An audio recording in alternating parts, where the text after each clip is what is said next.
গেছিলাম, মার্কেটে গিয়ে কি কিনেছি দেখো, তোমরা দেখায় ভিডিও বানাচ্ছি গেলে সব জিনিসই একটু ভিডিও বানাতে হয়।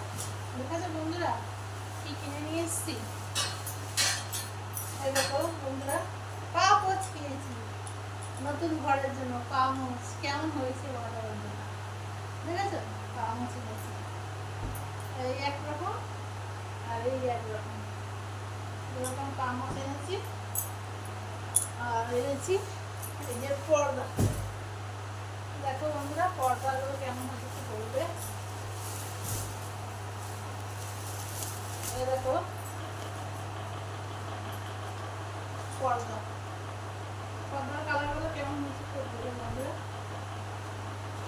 দেখেছো বন্ধুরা কেমন হয়েছে একটু বলো, ঠিক আছে? এই মার্কেটে গেছিলাম জানো, মার্কেট থেকে নিয়ে এসেছি। কি করবো, যেরকম ঘর সেরকম তো কিনতেই হবে, তাই কিনা বন্ধুরা বলো? কিছু করার নেই, সেটাই তো ভাবছি। কতগুলো পর্দা কিনেছিলাম, একটা জানলার, এগুলো জানলা মানে 3টে জানলা, 6টা পর্দা লাগবে, 6টা পর্দা, 3টে জানলা হচ্ছে 6টা পর্দা, আর 3টে দরজা।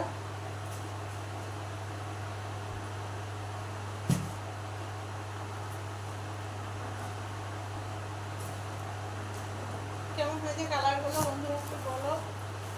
দেখো এগুলো হচ্ছে একই কালার রঙের নিয়েছি, কেন একই রঙের নিতে হবে, নাহলে ভালো লাগবে না। সবই একই রকম, যখন লাগাবো তখন আবার তোমাদের সাথে শেয়ার করব। আমি সব জিনিসটাই তোমাদের ভালোবাসায় আশীর্বাদে পেয়েছি। তোমরা আমাকে ভালোবাসো, আশীর্বাদ করো, তোমরা বড় ছোট সবাই আমাকে সহযোগিতা করো, ওর জন্য তোমাদের আশীর্বাদে আমি অনেক কিছুই পেয়েছি। আজও তাই জন্য সব কিছু তোমাদের আমি দেখাই, যে দেখো বন্ধুরা আমি মানে নতুন ঘরে এসেছি, নতুন ঘরে তো পর্দা লাগবেই বলো না। ওর জন্য সবাই ভালো থেকো, সবাইকে অনেক অনেক ভালোবাসা সম্মান। আর মার্কেটে গেছিলাম বলে কারো মানে ঠিকঠাক আমি মানে কারো অনুষ্ঠানে যেতে পারছি না, কাউকে টাইম দিতে পারছি না, তার জন্য আমি জোরহাত করে ক্ষমা চেয়ে নিচ্ছি সবার কাছে। কেউ কিছু মনে করো না বন্ধুরা, আমার সব ঠিক হয়ে গেলে আমি সবাইকে টাইম দেবো, সবাইকে সময় দেব। আমি অনেক মানে কি বলো ব্যস্ত আছি, ওর জন্য কারো অনুষ্ঠানে যেতে পারছি না, কাউকে বেশিক্ষণ টাইম দিতে পারছি না। কেউ কিছু মনে করো না আমার সোনা বন্ধুরা, সবাইকে আমি ভালোবাসি। আর ফেসবুক ফ্যামিলি মানে আমার ফ্যামিলি, ওর জন্য সবাই ভালো থেকো।